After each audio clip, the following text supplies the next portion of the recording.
Okay, what do we have here? We have a twin lever paddle, we have a single lever paddle, and we've got a feeler gauge opened up to 1.5 thousandths. I don't know if you can see that. The etching is pretty light. 1.5 thousandths. So a couple videos ago, I had one called CW Speed versus Accuracy, and in the comments section, I got a reply from Jay, KQ4DUX, who I work regularly on POTA. Thanks, Jay. And in it, he asked kind of my opinion on key selection and setup, as well as body positioning, kind of what I'm taking to be the ergonomics of it all. So this is kind of an answer to that. And before I get too far into that, folks, let me just be clear about something. When you watch my videos and I'm pontificating like this, you're just listening to my opinions. I don't hold myself out to be some kind of an expert on this. There are people that are much better at this than I am. I'm really kind of just a student, a dilettante, somebody who practices a lot. This is my hobby after all. And so I like to think that I'm getting better, but by no means am I trying to represent myself as being the end-all be-all on CW knowledge. There are other folks out there that maybe are more qualified for that. So that being said, talking about key selection and setup, the key selection for me just comes down to one thing. Does it have a very crisp feel? I don't really like a mushy feeling paddle. Some paddles that have been difficult for me in the past were like a brass racer. Even though it can be adjusted pretty well, even though it's got a good magnet system, I felt like it was a little bit mushy. And really, I think the mushiness came from the type of plastic that they use for the finger pieces. I suppose if somebody wanted to upgrade to a metal, more rigid finger piece, that might make it feel better. The same goes for a Kent key. Great design. I've got a couple of them, but they feel mushy, and I can watch the finger pieces flexing. So, you know, maybe if somebody had a little CNC router and could cut some finger pieces out of aluminum, some nice attractive ones, they could find a market for making less flexible finger pieces. But the N3ZN has a very rigid feeling arm and finger piece arrangement. The plastic on it is slightly thicker. The UR5CDX, I've got a piece of wood on there. I took the acrylic one off because it was too thin. And I set my contacts really closely, 0.015. I'll show you that here, although it's going to close the circuit and it's going to start sending CW. Get in there. Okay, so 15 ten thousandths and light friction. A little bit of friction I'm rubbing on the contact, so I know I'm right at it. Maybe a hair less than 15 ten thousandths. So that's how I set them up. I don't really worry so much about the tension. I don't want it too loose. I don't want it too tight. So I set it somewhere in the middle, right, like Goldilocks setting, and that's how I set them up. I like N3ZN paddles as far as selection. I like UR5CDX. Bagali is very good too. I've never run a Bagali magnet paddle. I have 3 Bagali paddles, but they're all spring tension, and they're very good. But I actually think N3ZN is head and shoulders above Bagali, if you like a very short throw, crisp action. So anyway, I've got my wind keyer set at 55 words a minute. I've got my contact closure set to 0.0015 on both sides, and now with the eyes of the world upon me, I'm going to attempt to send something without making a mistake, but no promises.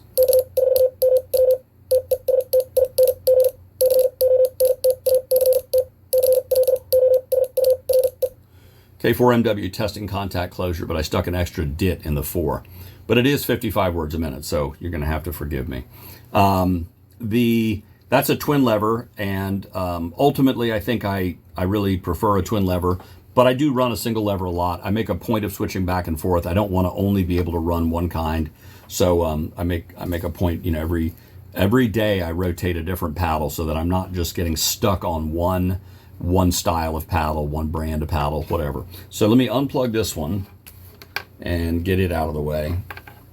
Oh, and by the way, this is a food grade silicone baking mat. So if you're looking for a anti-slip solution for a paddle, a food grade silicone baking mat is infinitely grippier, if that's the right scientific term for it, than shelf liner or Gorilla Grip, I think it's called, or any of those products. So my wife had one of these. I borrowed it, cut it into pieces. Now I got to go buy one and stick it back in before she notices that it's gone. But silicone food grade baker's mat. try it. I think you'll like it. So this one is set the same way. Just show you one setting real quick. Right, so I can just barely pass through there. I can feel friction. And it's set the same on both sides. So I may not do as well on this one because for me, the amount of time it takes to transition back and forth on a letter like L, F, R, anything where there's a dit, da, dit, or da, dit, da transition, really gets tricky, no matter how short the throw and how close the contact distance is. So let's give it a try, though.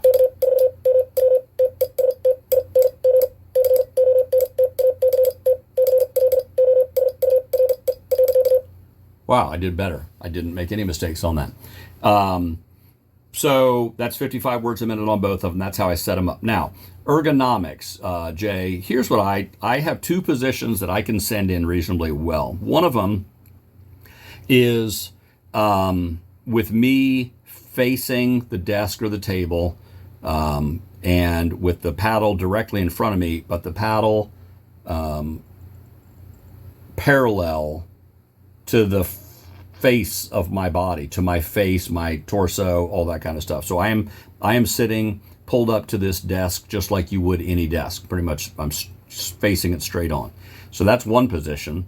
And then the other position I have is my station is kind of a U-shaped desk arrangement. I've got a main desk in front of me, and then I've got two side desks that come out on either side, and I keep the paddle on the right. So a lot of times I am just reaching out and grasping the paddle.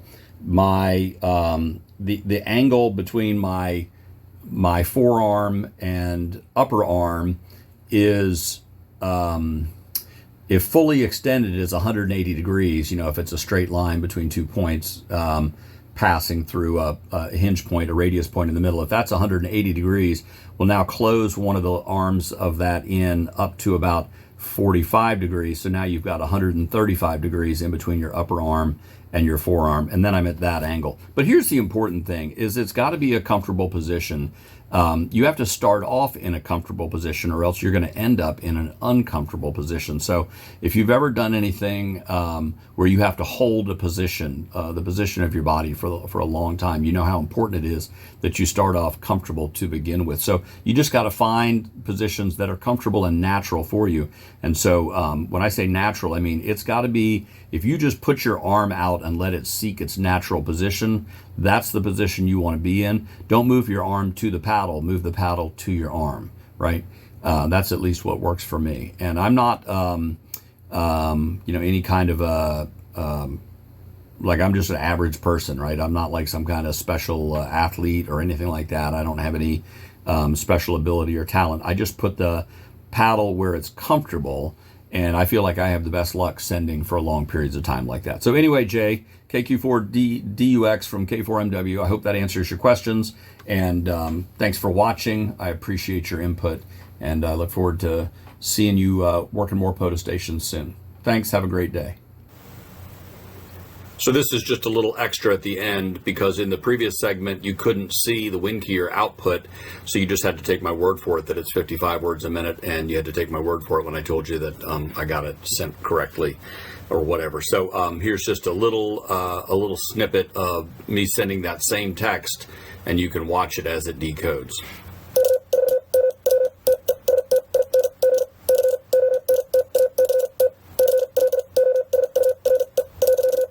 The hardest part of that is maintaining spacing.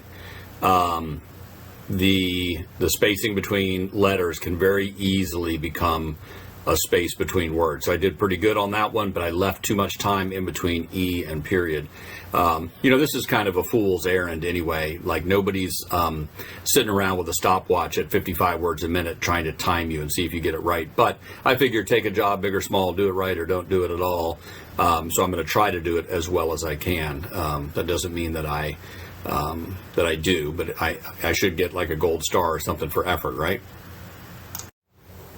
Okay, so that last one was on a twin lever. That was on the N3ZN. This is on a single lever, the UR5CDX.